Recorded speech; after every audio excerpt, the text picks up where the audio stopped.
Do this in remembrance of me.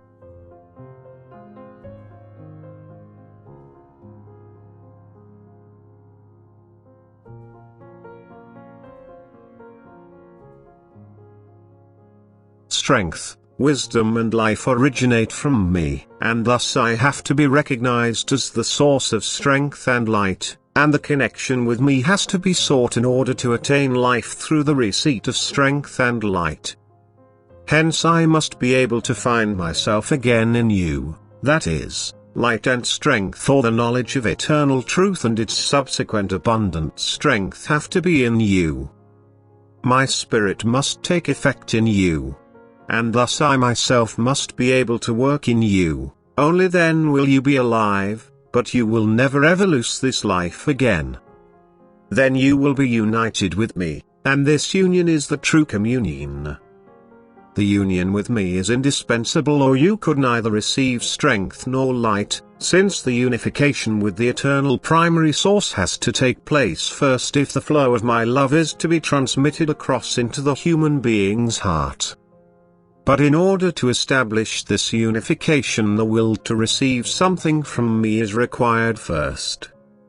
The will, in turn, necessitates mental activity, thus I have to be recognized by the person's heart and intellect as the source and therefore the provider of what he desires, and he has to mentally endeavor to reach me.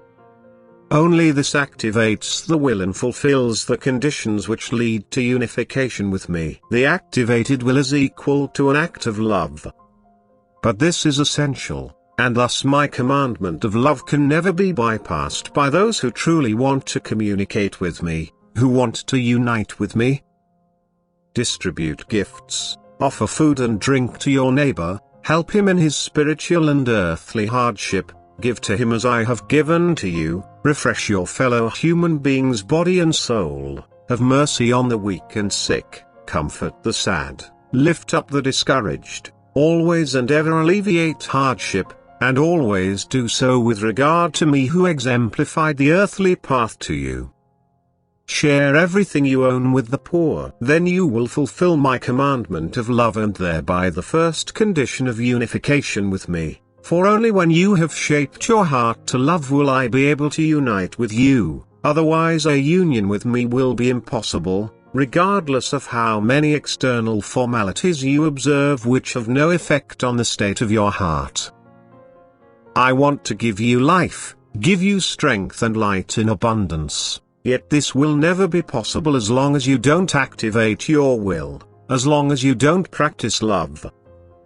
But I instructed you myself on how you should practice this love and constantly admonished you to follow me.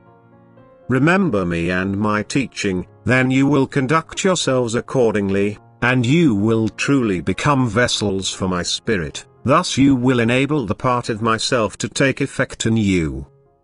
You will draw me to yourselves through your actions of love, and thus you will unite yourselves with me, the primary source of strength and eternal light, and therefore you can also receive unlimited light and strength, knowledge and might. The union with me has to be accomplished first through actions of love, only then can I be present in you myself, even in spirit, and only then can I nourish and refresh you with spiritual sustenance, with flesh and blood, with my body in the spiritual sense. For I myself am the Word. Thus I offer you the Last Supper when I convey my word to you, which is spiritual nourishment for your soul. You can indeed also accept this nourishment without prior activity of love, but then it is not a communion, not a union with me, for then it is not yet the Last Supper, but it can lead you to it if you don't just accept the word with your ears but also with your hearts and live accordingly. Only the activity of your will, the action of love, establishes the spiritual union with me. However, these activities of love consist of giving, of constantly passing on and sharing what you own, of what makes you happy yourselves in order to also please your fellow human being who is in need of it.